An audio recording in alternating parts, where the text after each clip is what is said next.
Hello जय हिंद साथियों, स्वागत है आप सभी का सत्य एक्सेलेंट यूट्यूब चैनल पे। साथियों आज की डेट है 28 अगस्त 2022, लेकिन हम सॉल्व करने वाले 27 अगस्त 2022 का सेकेंड शिफ्ट का पेपर। कुछ छात्रों ने यहाँ पर लाइव क्लास ख़त्म होने के बाद जब मैंने अपना नंबर दिया तो उस पर कुछ लोगों ने यहाँ पर भेजा था पीडीएफ और कुछ लोगों ने स्क्रीनशॉट करके भेजा और कुछ छात्रों ने यहाँ पर कॉपी लिख कर भेजा कि सर मेरे एग्ज़ाम में ये क्वेश्चन पूछा गया था। यदि आप भी एग्ज़ाम देने जा रहे हैं और यदि आप बताना चाहते हैं किस तरह के क्वेश्चन परीक्षा में पूछा जा रहा है तो इस वीडियो के डिस्क्रिप्शन बॉक्स में मैंने अपना व्हाट्सअप नंबर दे रखा है। वहाँ से आप डायरेक्ट व्हाट्सअप के माध्यम से बता सकते हैं या आप फ़ोटो खींच कर भी भेज सकते हैं। तो चलिए क्वेश्चन को स्टार्ट करते हैं, जिसमें उन्होंने पहला question workshop calculation and science से भेजा गया था, जिसमें कहा गया था यहाँ पर क्वेश्चन 39 है कि how much will be the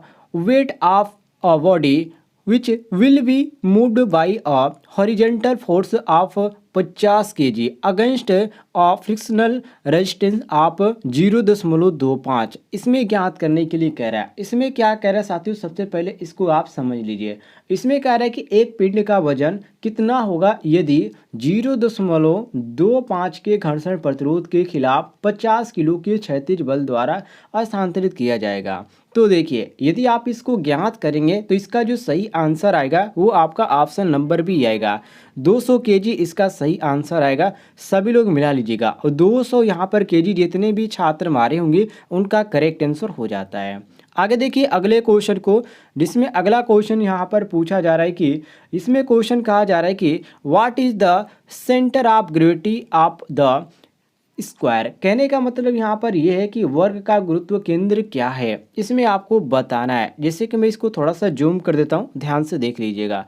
और यहाँ पर आपका 60 mm दे दिए गए और इसको निकालना है आपको। जो छात्र निकाले होंगे यदि उन्होंने सही ऑप्शन मारा होगा ऑप्शन नंबर सी, जो कि 30-30, क्योंकि यहाँ पर देखिए इसका कितना दे देंगे 60 दे दिए गए और यहाँ पर ये आपका सेंटर है, तो मतलब यहाँ से दो भाग में आपका बट जाएगा। तो ये आपका हो जाएगा कितना 30 और ये आपका 30 हो जाएगा।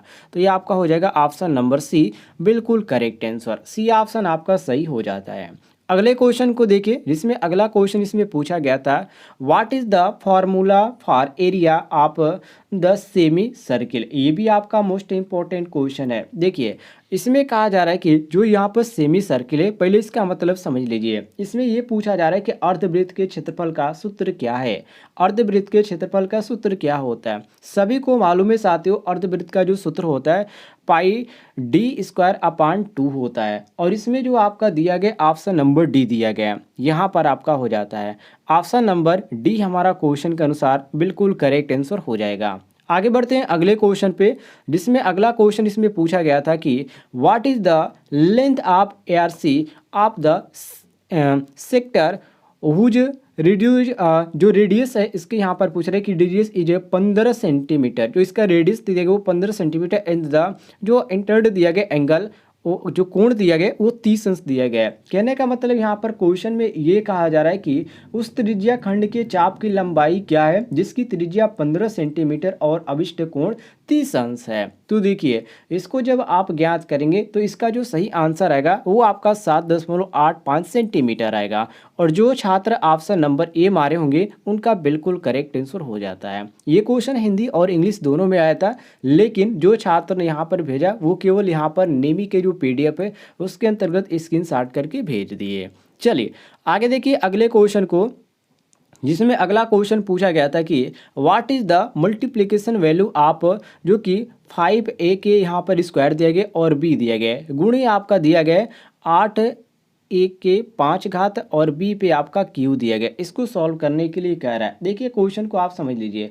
इसका यहाँ पर क्या ज्ञात करने के लिए कह रहा है, तो इसका यहाँ पर मान ज्ञात करने के लिए कह रहा है। तो काफ़ी ईजी है, केवल यहाँ पर आपको गुणा करना है। तो देखिए इसमें जब आप इसमें गुणा करेंगे साथियों तो इसमें जो आपका सही आ जाएगा ऑप्शन नंबर ए आपका बिल्कुल सही जगह। 15 आपका कितना होता है 40 होता है। तो 40 आप यहाँ पर लिख देंगे। उसके बाद यहाँ पर दिया गया ए स्क्वायर और यहाँ पर दिया गया ए। तो जब गुणा में होता है तो क्या होता है, ये आपका जुड़ जाता है घात। तो यहाँ पर आपका ए के स्क्वायर है और यहाँ पर ए है। अब इसमें आप करेंगे तो क्या हो जाएगा, ये आपका ए के क्यूब हो जाएगा। उसी तरह आप यहाँ पर बी का देखिए तो बी पर एक यहाँ पर पहले से यहाँ पर क्यू है और ये आपका ये हो जाएगा। ठीक है, तो यहाँ पर हमारा कौन सा ऑप्शन मैच करा है? तो यहाँ पर साथियों हमारा जो सही ऑप्शन मैच करा है वो ऑप्शन नंबर बी मैच करा है। तो बी ऑप्शन हमारा क्वेश्चन के अनुसार बिल्कुल करेक्ट आंसर हो जाएगा। बी ऑप्शन यहाँ पर सही होना चाहिए। बी कैसे सही होगा साथियों? यहाँ पर आपका ए ऑप्शन सही होना चाहिए। ठीक है, ये आपका 5 और 2 कितना हो जाएगा? ये आपका 7 हो जाएगा। ये मैं दोबारा यहाँ पर कर देता हूँ, ये यहाँ पर काउंट हो जाएगा। तो इस पे ए पे 5 गाते और यहाँ पर ए पे 2 गए तो 5 2 7 हो गया। तो 5 9 40, तो 40 पे एक एक हाथ कितना हो जाएगा? 7 हो जाएगा। और बी पे यहाँ पर क्यू एक दिया गया और यहाँ पर एक पहले से है, तो यहाँ पर 3 और एक कितना हो जाएगा? 4 हो जाएगा। तो बी पे एक हाथे कितना हो जाएगा? 4 हो जाएगा। और इसमें जो आपका सही मैच करा है ऑप्शन नंबर ए मैच करा है। तो ए ऑप्शन हमारा क्वेश्चन के अनुसार करेक्ट आंसर हो जाएगा, मिला लीजिएगा।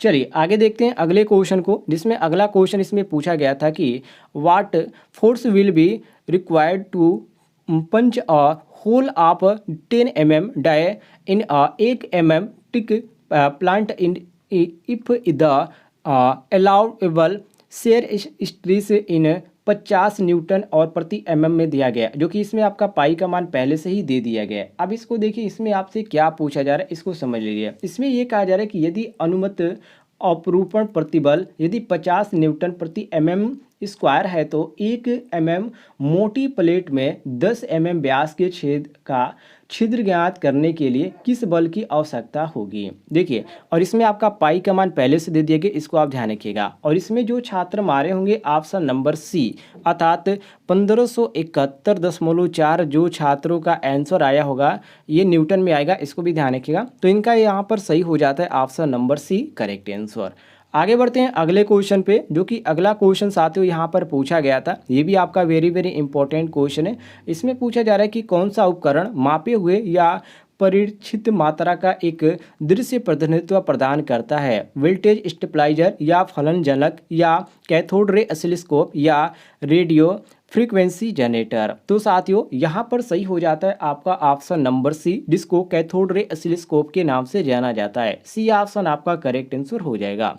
आगे बढ़ते हैं अगले क्वेश्चन पे, जिसमें अगला क्वेश्चन यहाँ पर पूछा गया था कि डिजिटल सर्किट में बाइनरी कोडेड दशमलव अर्थात बीसीडी प्रणाली का उपयोग करने का उद्देश्य क्या है? इसका उद्देश्य सही होता है डेटा इनपुट संग्रहित करना।